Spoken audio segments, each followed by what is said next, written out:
off those tracks. Why you always gotta pick RiffTrax?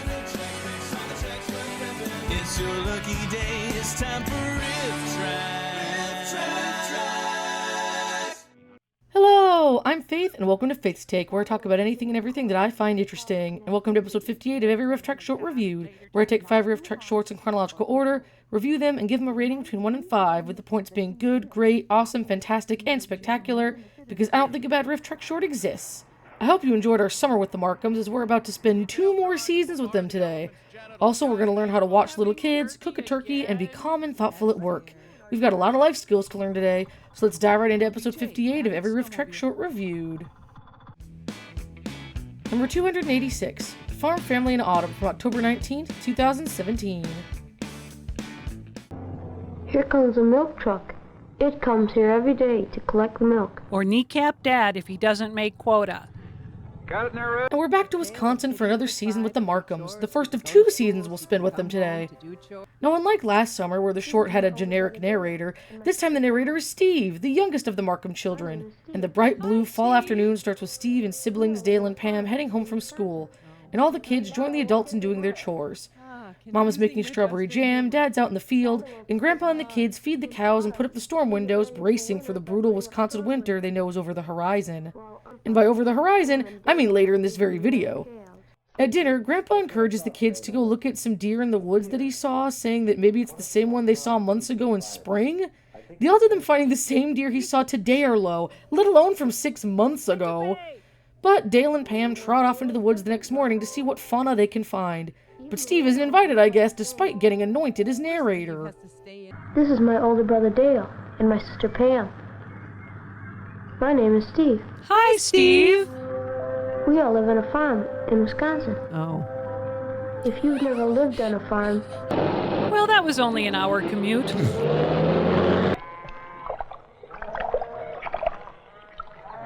Steve, get out of the water. You'll ruin your rain boots.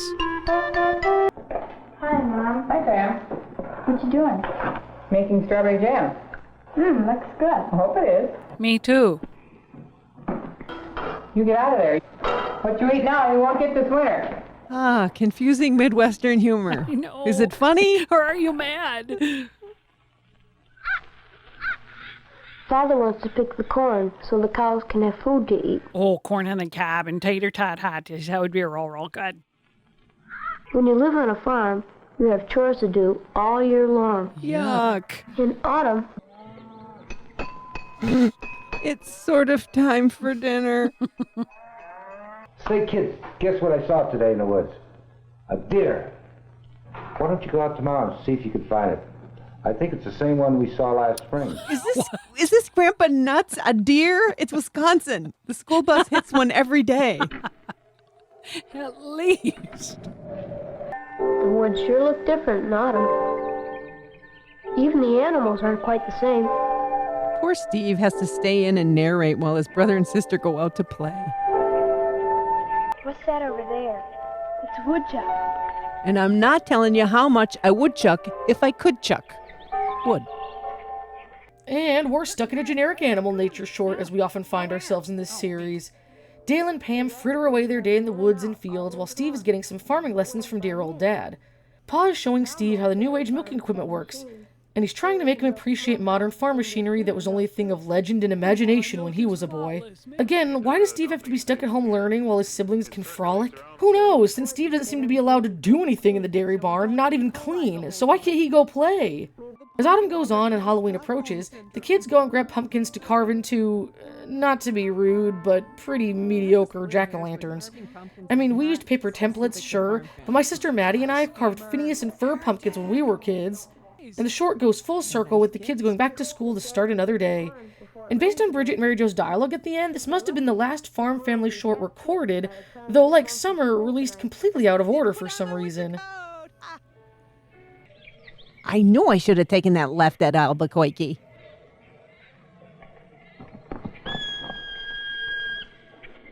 Yeah, my brakes are out! We can find some very beautiful plants in autumn. Like this Phyllis Diller plant. Ha! Oh man, is it too late for me to grow up on a farm? Okay, Steve, when you dump this milk into the dumping station here, it circulates around the hose in the bottom here. Hose. Follows this hose up to the bulb in the milk house. Okay. Right. And there it is released by vacuum and goes out of the bulb and into the cooler. And it's piped right back into the cows. Oh, don't look, Bridget. You know how lactose intolerant you are. He says it's very important that everything be kept clean. So we don't E. coli the whole joint. Maybe that's why he won't let me wash anything. Because I'm pure filth. The money that Dad gets will help to buy food and clothes, Yeah. along with supplies to run the farm. Well, I buzz. But when you live on a farm, there are some things you just don't have to buy. Like dirt. Like pumpkins to make into a jack-o'-lantern. No, I was minding my own business. Let me say goodbye to my family. Pumpkins like this.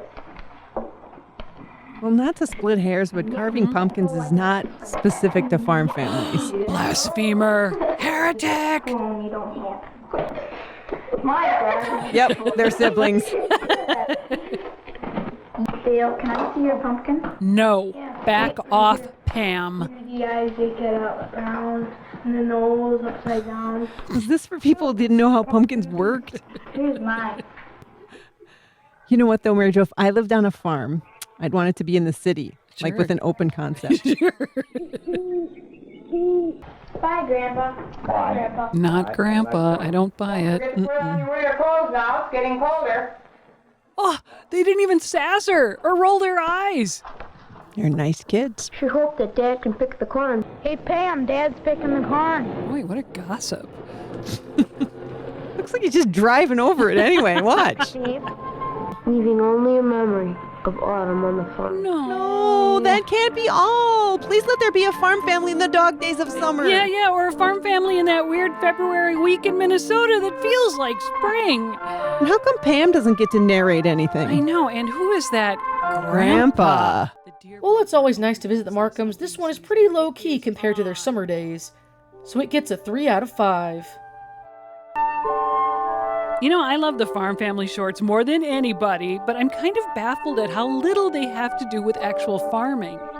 These could be the ex-urban family in autumn. Right, or the weird development behind Target family. In autumn, you can see lots of birds. Number 287, The Babysitter from November 3rd, 2017.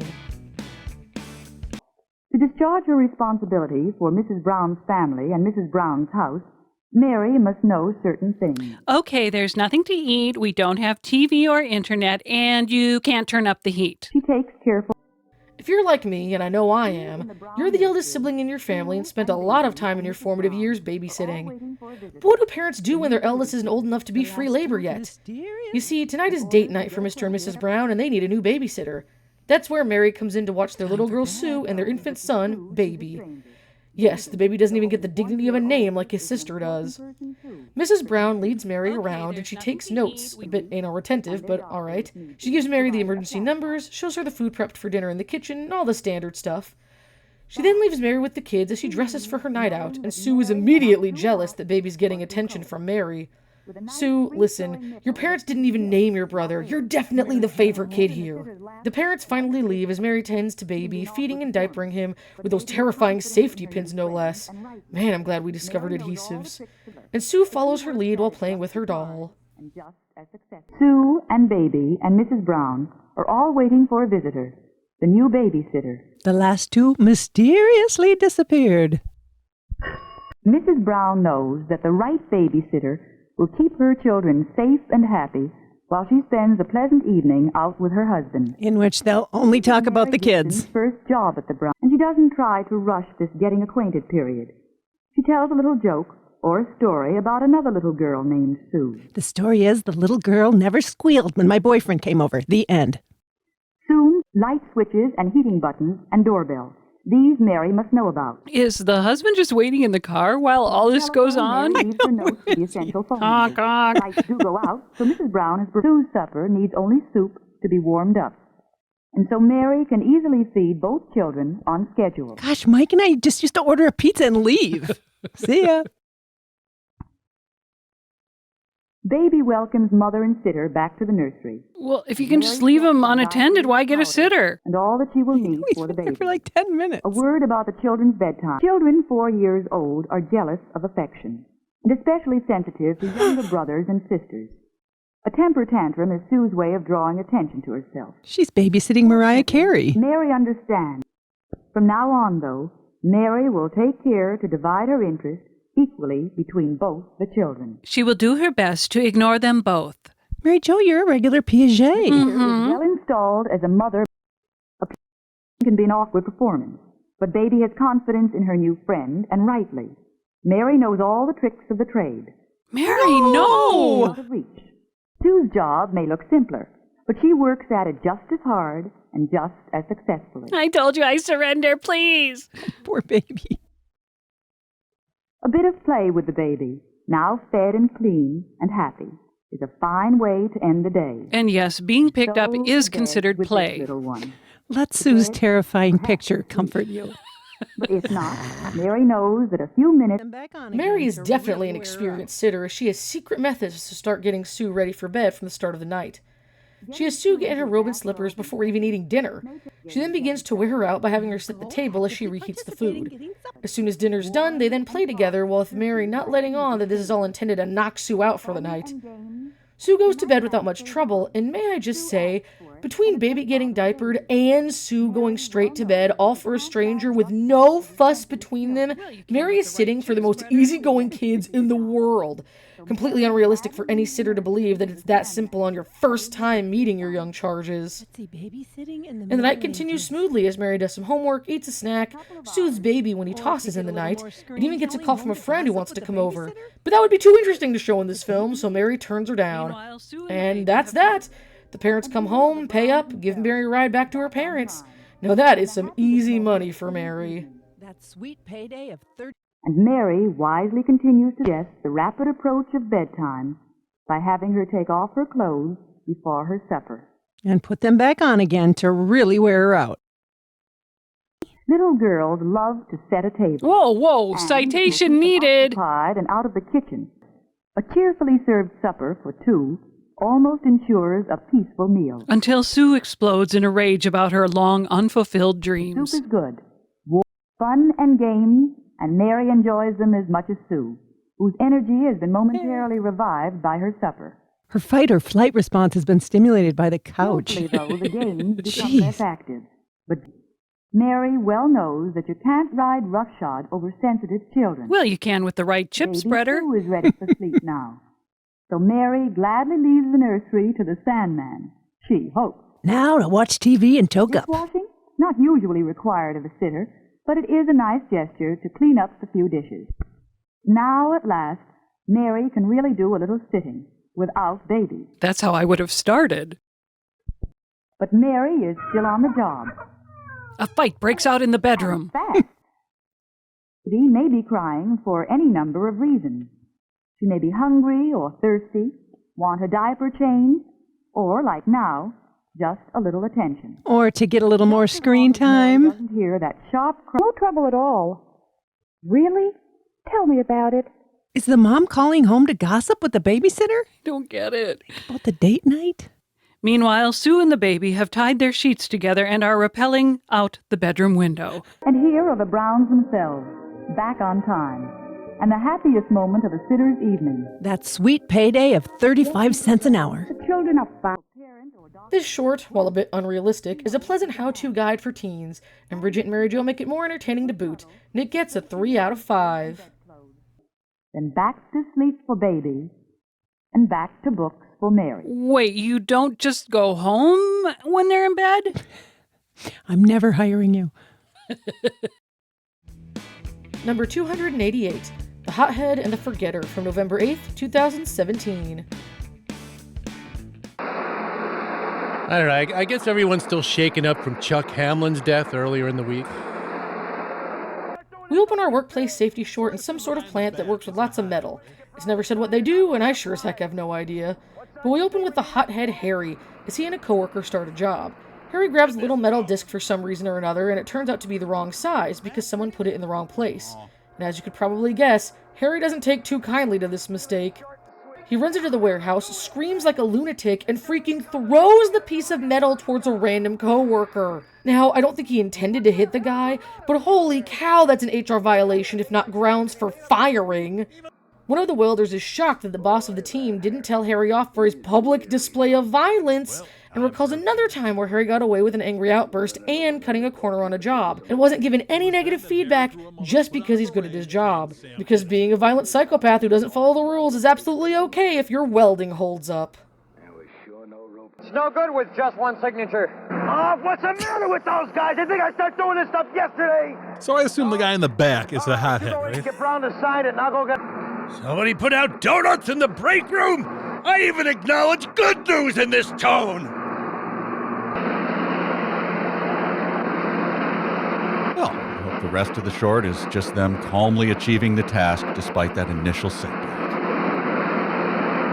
Wet those bags down good before you put the sand on. And after you get the sand on, go over the whole thing with live steam. That's all? You don't want to call me a gigantic dumbass or anything? Oh. Except some careless, stupid moron hung it on a 2-inch peg. His permanent mood is Pine Tar Incident's George Brett. Only some stupid jerk made a mistake and hung it on a 2-inch peg. And just because of that, I get a delay on my job. What in the hell's the matter with you, Harry? You hit a guy with a thing like that, he could be laid up for a week. Even longer if he could throw hard or aim. You son of a... We all get a lot more... Boy, that Harry. He's really something else. Well, time for a Viewmaster break. But you gotta give Harry credit. He's a doggone good welder. They're hard to come by. Yeah, if you're not willing to hire psychopaths, you're basically Why could screwed. Harry get away with things that anybody else would get called on fast? Like last week, for example. A high-well job come up, and Harry got it. He burned the place down and killed the surviving families. You have to Great welder. He's a great welder. In this, he wasn't up there very long, and nobody knows for sure whether Murphy even noticed or not. But if he did, he never let on. Ask me, Murph has fallen in love with Harry. Hell, we all are. And what a lot of us are. And now we meet Art, the Forgetter. Art works in a different department with a dangerous giant metal machine that presses out metal discs for, again, an unknown purpose. But Art's problem isn't rage like Harry. It's endangering himself and others with his forgetfulness. The supervisor catches Art with his safety goggles off and leaving his machine running while he steps away. Already looking really bad for Art's personal safety, but then he leaves a handcart in a precarious place, and even when I worked at Target, they made sure we knew how to deal with those things safely. This seems to be routine with Art, as the supervisor tells him no less than 3 times that we see to put on his damn goggles. And it's at this point where I wonder if Art has ADHD or something. Not to play armchair psychiatrist, but this is more than forgetting something occasionally. This is chronic self-endangerment at this point. Whoa, I lost a finger just by watching this thing.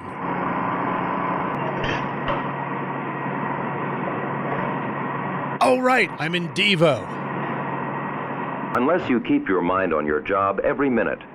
Sad people soullessly stamping out product. This is how I picture Marvel films.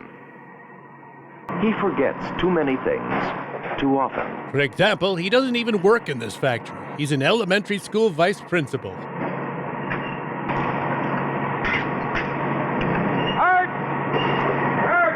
Your eyes are gorgeous, Art! Trying to keep you... I guess I just forgot. Well, I didn't think you did it on purpose, but the thing is... Oh, great, now that cart is slacking, too. A man from this very department fell over one of those handles not more than 2 months ago. Yeah, I know. Well, Well, darn it, I guess I just forgot. The extreme close-up was helpful, thank you. Like a broken record. Now, ask yourself a few simple questions.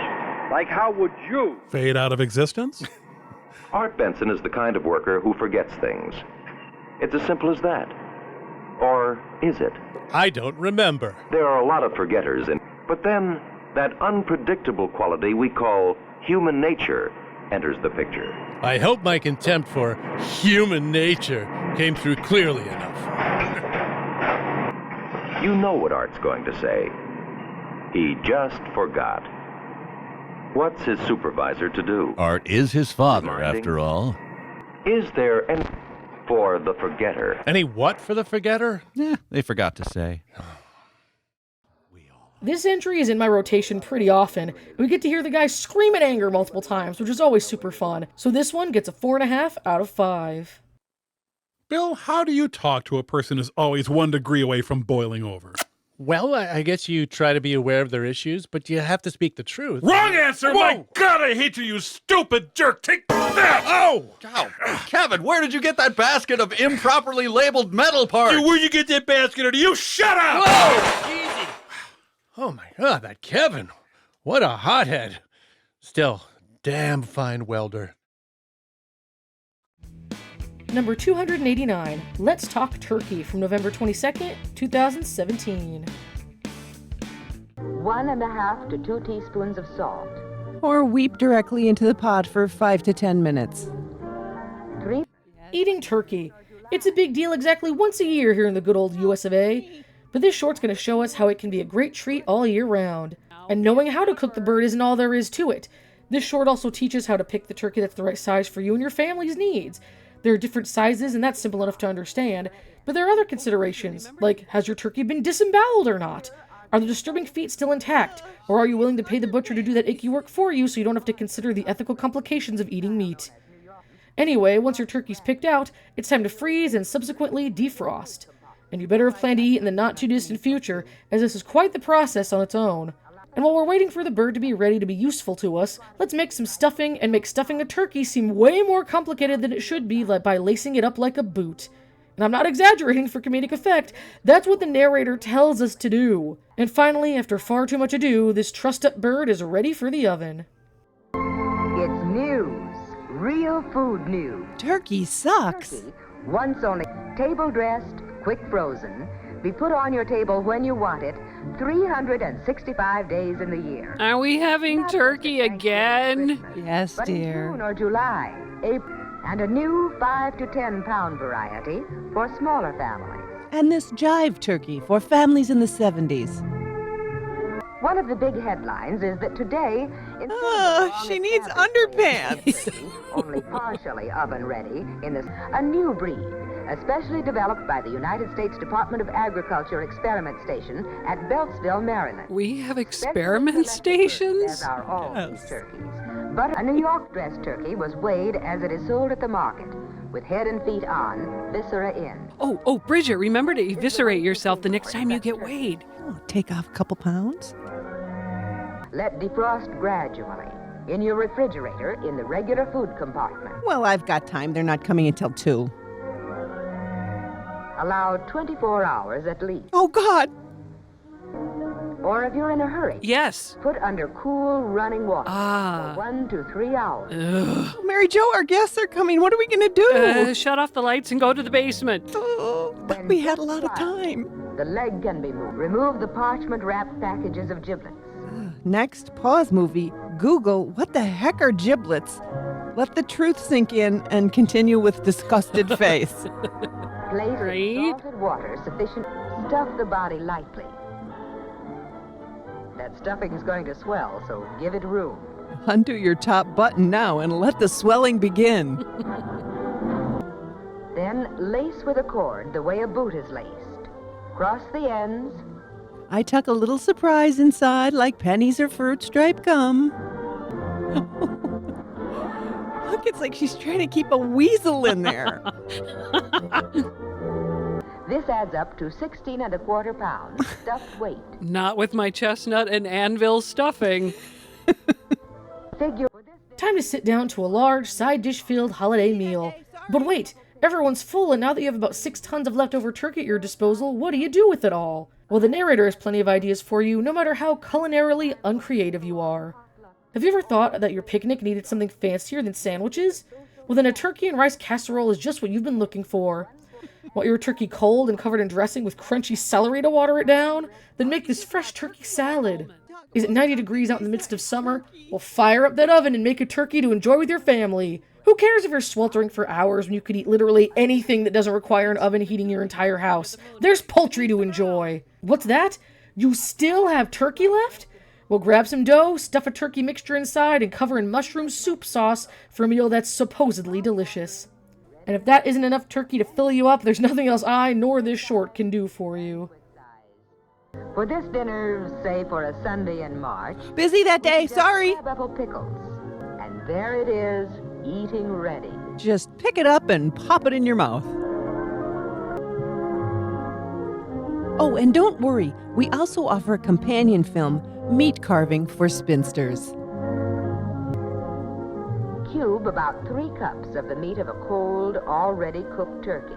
Yeah, be sure to have terrible knife handling skills. 1 hour in a 350-degree oven.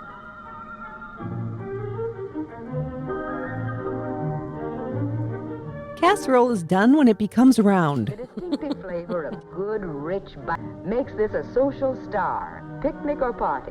Hoedown or seance. And here comes the bride. That's right, it's time to marry your turkey. For family-size proportions, cube 2 cups of cold turkey. Or 1 cup of family. And half this quantity, turkey with fruit and celery. And with the almonds, a dish to remember. Wait, what was this dish again? It was corn, chicken, green peppers, chili. July and August, summer out of doors, the hot months of the year. Susan, could we talk about something besides turkey? Ready in the refrigerator at any time. In the same way you can have ever ready that other guest insurance, a cold ham. Nighty-night. Don't let the bed bugs bite. I want a story. No. Can I get a glass of water? I have to go to the bathroom. Go to bed. Then, on a cool October night, what better than crisp, hot turkey pinwheels with mushroom sauce? I can think of a lot of things. Recipe for any turkey. For these, roll biscuit dough thin. For an absolutely scrummy bake. Spread over biscuit dough, not quite to the edge. And dig in. Place on a cookie sheet and bake. Any particular temperature? Hey, the pinwheels aren't even. How did that get past sensors? Over this, serve your favorite mushroom sauce. Mouth-watering, filling. For another meal headliner. Please refer to the Campbell's Soup Short for mushroom sauce recipe. So put in your order early. Well, I thought it was always available. Right. What? The whole point? This short is another great Bridget and MJ cooking classic, and it gets a 4 out of 5. You know, turkey propaganda films are pretty boring. Number 290, Farm Family in Winter from November 26, 2017. Why the sinister music? I know, the legend of Heck House. And we once again meet the Markhams today while they enjoy the snowy months. Well, it's Wisconsin. Maybe enjoy in regards to winter is too nice a word. They tolerate the snowy months. This short's narrated by Grandpa Markham, though for some reason Bridget and MJ doubt he's actually the family's grandpa. I'll take him at his word. He tells us how Dad Markham has mostly taken over the farm and that he's dealing with an ill calf right now. Wow, a rare plot point in one of these things. And as is the case for most of the Farm Family shorts, the children don't seem to do all that many chores for farm kids and go sledding in lieu of any work. However, if my literal thousands of hours in Stardew Valley have taught me anything, there isn't a ton of farm work to be done in the winter. Grandpa gets the snowmobile, or snow buggy as he old-fashionedly puts it, started up and goes through the forest, once again suddenly turning a farm short into a nature short. Eventually he catches up with the grandkids and they head off to cut down a fresh Christmas tree. Dad, meanwhile, is having a less fun time as he has to call the local vet Doc Morton about Sally, the sick cow, as her health continues to decline. Unfortunately, as mentioned before, this is Wisconsin in the winter, so the road to the farm is blocked with snow and the vet uses his radio phone to call the Markhams to see what can be done before Sally gets any worse. And it's up to Grandpa and his snow buggy to save the day. I've seen a lot of new machines come to the farm in my time, like this snow buggy. Best replacement for a horse that's come along yet. Has he heard about cars? I guess not.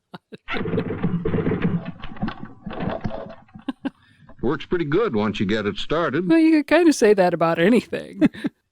Keeps kind of a report card on all the animals. They all get participation trophies. One of our most valuable calves is... Hi, Grandpa. Hi. Phew, I'm glad that's over. This is right about where I trip and start crying because I couldn't keep up with my sisters on account of weak ankles. Rosebud away! Yeehaw! The tree!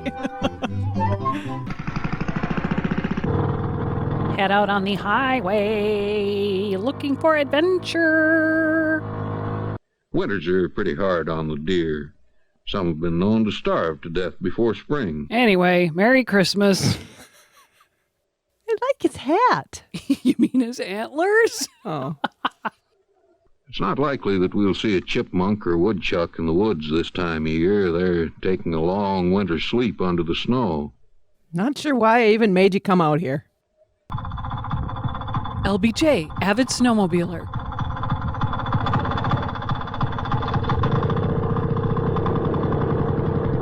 Back then, people didn't view everything as a possible death opportunity. I know. That's just how we rolled back then. When I was a boy, farmers could lose everything in one bad winter. But that was before modern medicines and veterinarians like Doc Morton. Oh, I love his salt. Out here, Grandpa and the kids don't give a crap about Sally the cow. Grandpa, no! Oh. I planted most of the... Special appearance by the Charlie Brown Christmas tree. The trees in this grove stay green all year long. But that's not true of all types of trees. Some are just damn lazy. Sally, what a hypochondriac. Jeez. It's situations like this that make Doc Morton glad he has a radio telephone in his car. So he can play Angry Birds when he's bored. 5B. I'm on the main road, but your road won't be cleared for some time. 17 It won't be cleared. No, don't do that. Grandpa's got the snow buggy here. He isn't here right now, but I think I hear him coming.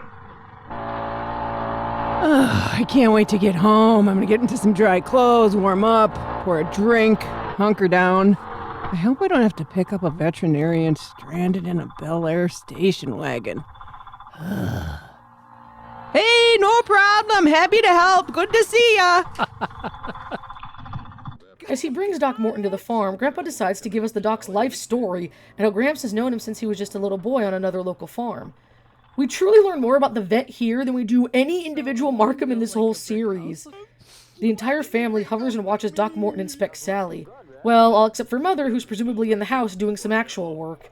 Doc thinks poor Sally has pneumonia, which I got as a little kid too, so I know how bad it can be.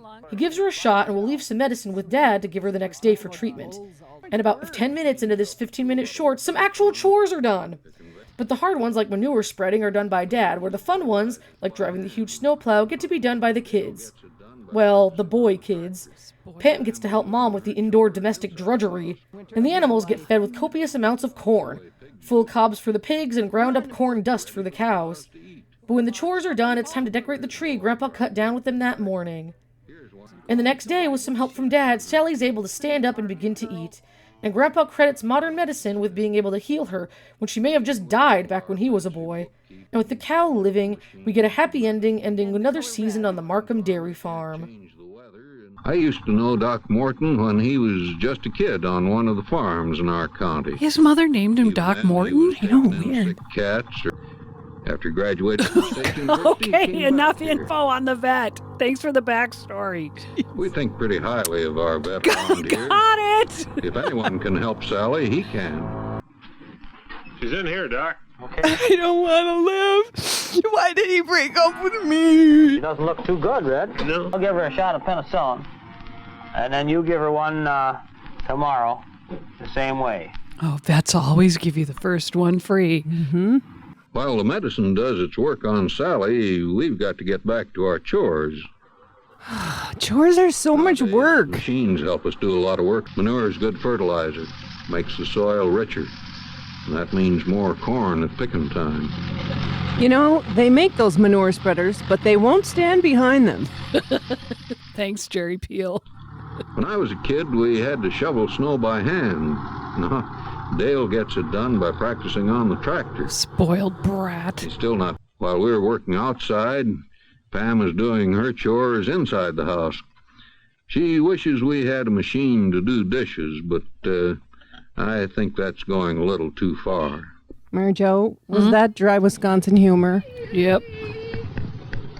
We grind it up with a machine. This makes How It's Made look like it was directed by Michael Bay.